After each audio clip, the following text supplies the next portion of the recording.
আজকে 1 জানুয়ারি আমাদের জাতীয় পার্টির 39তম প্রতিষ্ঠা বার্ষিকী। 1986 সালে 1 জানুয়ারি জাতীয় পার্টি প্রতিষ্ঠিত হয়েছিল। আমাদের নেতা আলাদ হোসেন মাহমুদ এরশাদ তখন চেয়ারম্যান হিসেবে নিযুক্ত হয়েছিলেন এবং মহাসচিব ছিলেন ডক্টর আব্দুল মফিদ। সেখান থেকে আজকে 39 বছর হয়ে গেল আমরা জাতীয় পার্টি আছি।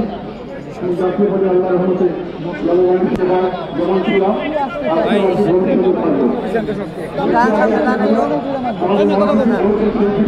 কতটা বলে আমি আমার বক্তব্য যাব। সেটা হলো আমাদের সংবিধান পঞ্চদশ সংশোধনী বাতিল হয়েছিল। তারপরে যে সংবিধান সেখানে 37 নম্বর 37 অনুচ্ছেদে আমাদের সভা সমাবেশ এবং মিছিল করার অধিকার বলা, অধিকার সাংবিধানিকভাবে আমাদেরকে সেই অধিকার দেওয়া। কোনো আইনসঙ্গত কারণে যদি আইন করা হয় আমাদের বাধা দেওয়ার জন্য, সেটা ছাড়া আর যে কোনোভাবে আমাদেরকে দেওয়ার কথা। এবং আমরা এই সভা সমাবেশ করার এই অধিকারটি রাষ্ট্র আমাদেরকে নিশ্চিত করবে, এটাই সাংবিধানিক বিধান। আমরা করতে যাবো, আমরা অহিংস একটি আমরা কর্মসূচি নিতে যাচ্ছি। আমরা সহযোগিতা এখানে আমরা পাবো এবং রাষ্ট্রযন্ত্র আমাদেরকে সহযোগিতা করবে। এটাই হলো আমাদের সংবিধানের নিয়ম এবং এটাই হলো সংবিধানের বিধান। কাজে আমাদেরকে বাধাগ্রস্ত করে, আমাদেরকে কোনো রকম যদি কেউ বাধাগ্রস্ত করতে চায় সেখান থেকে আমাদেরকে রক্ষা করা, এটাই হলো রাষ্ট্রের কাজ এবং এটাই সংবিধানে বলা আছে। পঞ্চদশ সংশোধনী বাতিল হওয়ার পরে যদি আপনি বলেন পঞ্চদশ সংশোধনী এখনো আছে, তাহলে এটা আমার পরিচিত এটা বাতিল হয়েছে। সেটা পূরণ করা যে সেখানে আমাদের যেখানে যেখানে আমরা শুধু একটা অহিংসভাবে আমাদের প্রতিষ্ঠা বার্ষিকী পালন করব। এখানে কারো কিছু বলার থাকতে পারে না। আমরা একটা নিবন্ধিত রাজনৈতিক দল, আমরা কোনো ইলিগাল সংগঠন নই। আমরা সবসময় 40 বছর 39 বছর থেকে সবসময় ছিলাম জনগণের পাশে, সবসময় জনগণের সঙ্গে ছিলাম এবং এখনো আছে। জনগণ আমাদের সঙ্গে আছে, আমাদের ভোট সমাজে তা নয়। আমরা এই ধরনের একটি দলকে শুধু হুমকির জন্য হুমকি দিয়ে থাকে, আমাদেরকে প্রোটেকশন দেওয়া সরকারের দায়িত্ব ছিল, রাষ্ট্রের দায়িত্ব ছিল। আমি মনে করি রাষ্ট্র এই দায়িত্বটি সঠিকভাবে পালন করছেন না, এটা আমাদের জন্য দুঃখের বিষয়। আমাদের জাতীয় পার্টির ইতিহাস, আমাদের ঐতিহ্য, এটা আমাদের নেতা আলাদ হোসেন মাহমুদ এরশাদের 9 বছরে গণমুখী সংস্কার এবং উন্নয়নের রাজনীতি এবং পরবর্তীতে আমরা যে রাজনীতি করছি সেটাও আমাদের নেতা আলাদ হোসেন মাহমুদ এরশাদের স্বপ্নে নতুন বাংলাদেশ গড়ার রাজনীতি। আজকের এই দিনে আমি গভীর শ্রদ্ধার সঙ্গে স্মরণ করছি আমাদের তা আলাদ হোসেন মাহমুদ এরশাদকে। উনি জনগণের প্রয়োজনে, জনগণের প্রত্যাশা অনুযায়ী ক্ষমতা গঠন করেছিলেন, ক্ষমতা নিয়েছিলেন এবং জনগণের প্রত্যাশা অনুযায়ী উনি দেশ চালিয়েছেন এবং তারপরে জনগণের প্রত্যাশা অনুযায়ী স্বেচ্ছায় পদত্যাগ করে চলে গেছে।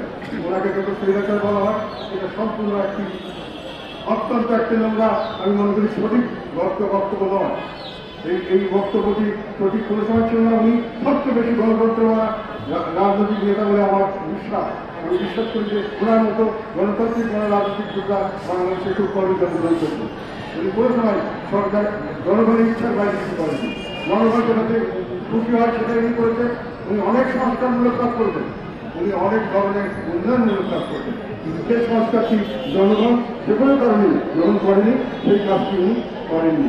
সেটি যদিও গণমুখী উনি জানতেন ভালো কাজ, তাও করেননি। উনি সুপ্রিম কোর্ট হাইকোর্টের করে সর্বোচ্চ সরকারকে ছিলেন, কোনো সময় দলীয়করণ করেননি। তখন চাঁদাবাদী কেন্দ্রাবাদী দলে কোনোরকম মানুষের অত্যাচার অনাচার করা, কোনো অন্য কোনো মানুষের রাজনীতিতে বাধাগ্রস্ত করা, তাদেরকে বিভিন্নভাবে যন্ত্রণা করা, তাদেরকে বিভিন্নভাবে অত্যাচার করা আমরা কোনোদিন জাতীয় পার্টির তরফ থেকে এটা করিনি।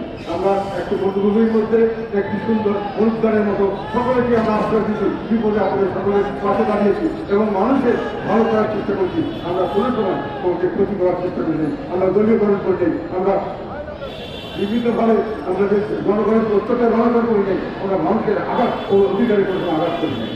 আমি শুধু দুটো কথা বলবো, এখানে ঈশ্বর সাহেবের অনেক ধরনের সংস্কার কর্মসূচি আছে, অনেক ধরনের উন্নয়ন কর্মসূচি আছে।